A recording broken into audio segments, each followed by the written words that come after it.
이번에는 정치권 소식입니다.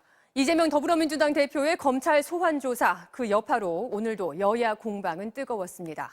어젯밤 12시간의 검찰 조사를 받고 나온 이 대표는 검찰이 수사가 아닌 정치를 하고 있다고 말했는데요.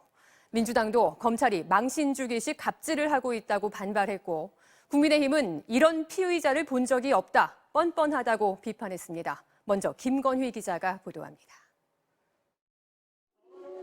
12시간의 조사를 받고 어젯밤 10시 50분쯤 검찰 청사를 나선 더불어민주당 이재명 대표. 검찰을 강한 어조로 다시 비판했습니다. 윤석열 검사 독재 정권의 검찰답게 역시 수사가 아닌 정치를 하고 있었다는 느낌이 듭니다. 진실을 발견하기 위한 조사를 하는 것이 아니라 기소를 목표로 조작을 하고 있다는 느낌을 지울 수가 없습니다. 기자들 질문엔 답하지 않았고 밤늦게까지 기다리던 지지자들에게 인사를 건넨 뒤 귀가했습니다. 민주당은 오늘도 강하게 반발했습니다.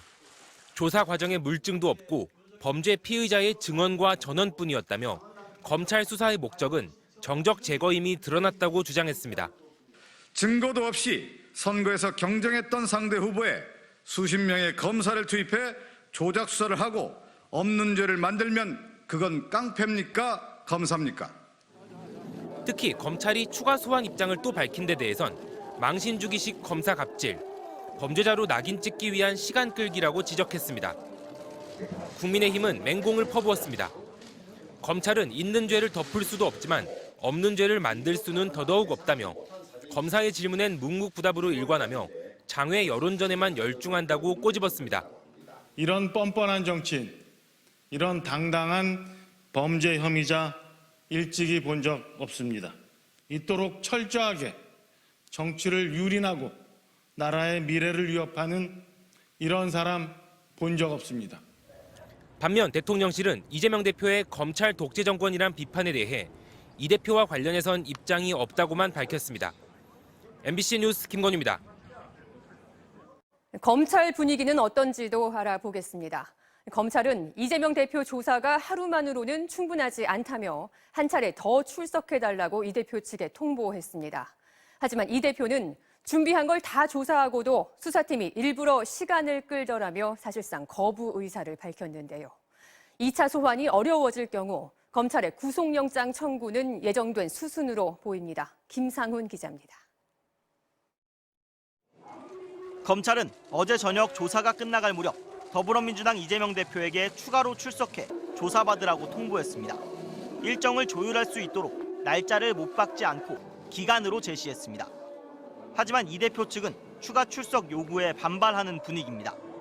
수사팀이 준비한 질문을 다 물어본 뒤에도 2차 소환 명분을 쌓으려고 시간을 끌어 변호인이 거세게 항의했다고도 주장했습니다. 굳이 추가 소환을 하기 위해서 시간을 끌고 했던 질문 또 하고 제시한 자료 또 제시하고. 검찰은 고참인 부부장 검사 2명을 투입해 신속히 조사를 진행했다며 고의 지연은 없었다고 일축했습니다. 추가 조사 필요성도 거듭 강조했습니다. 수사 대상이 대장동과 위례 신도시 등 10년 동안 이뤄진 개발 사업 2건이어서 조사할 내용이 방대하다는 겁니다. 또 제출한 진술서를 분석해 다시 물어볼 수밖에 없고 진술서에 정진상, 김용 두 측근 얘기는 빠졌다는 점도 이유로 들었습니다. 검찰 내부에선 피의자가 출석 일정을 정하고 요청한 시각보다 늦게 지각 출석한 데다 심야 조사까지 거부했다며 일반 피의자의 태도는 아니라는 볼멘 소리도 나옵니다. 수사팀은 이 대표의 변호인을 통해 거듭 추가 출석을 요청하기로 했습니다. 끝내 거부할 경우 조사가 끝난 성남FC 후원금 사건과 묶어 구속영장을 청구할 것으로 예상됩니다. 검찰이 추정하는 배임 액수가 8천억 원에 육박하는 등 중대성에 비춰 구속 필요성이 인정될 거라는 계산입니다. 다만 이 대표는 불체포 특권을 갖는 현역 의원이고 계속 국회 회기가 예정된 점은 변수가 될 것으로 보입니다. MBC 뉴스 김상훈입니다. 자, 그럼 더불어민주당 취재하고 있는 김건휘 기자와 좀 더 이야기 나누어 보겠습니다. 자, 김 기자, 앞서 리포트에도 언급은 됐지만 검찰의 추가 소환 요구, 이재명 대표가 응할까요? 네, 현재로선 좀 부정적으로 보입니다. 앞서 보셨듯이 이재명 대표도 검찰 조사가 끝나고 나가면서 검찰의 지연 수사를 비판한 바가 있고요. 네. 민주당 의원들도 더 이상의 소환 조사는 응해서는 안 된다는 게 대체적인 기류입니다. 조사받고 나서 이 대표는 제게 주어진 소명에 더욱 충실하고 굳건하게 싸워나가도록 하겠다 이렇게 말했는데요. 네. 당분간은 민생 행보에 주력하면서 검찰 수사에 대한 비판적 입장, 강경한 태도를 유지할 걸로 보입니다. 민주당이 오늘 저녁에 비공개 최고위원회의를 열어서 진행하고 있는데요. 검찰 수사에 대한 향후 대응 방안이 논의됐을 걸로 보입니다. 네.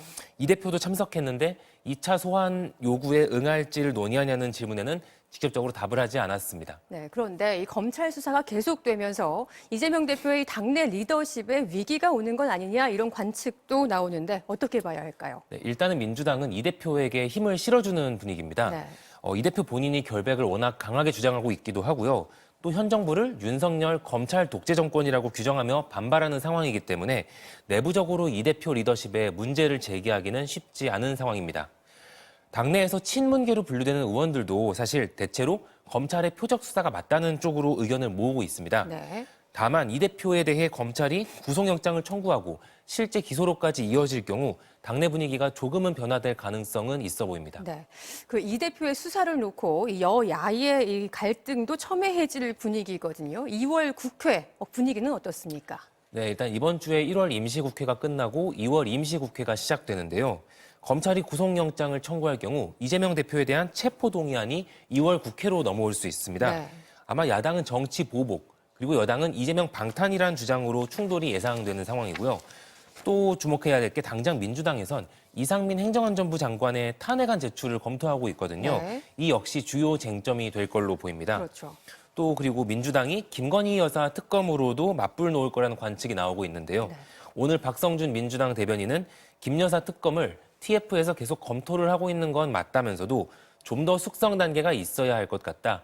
여러 현실적 여건상 쉽지는 않은 상황이라고 말하기도 했습니다. 그렇군요. 김 기자 잘 들었습니다.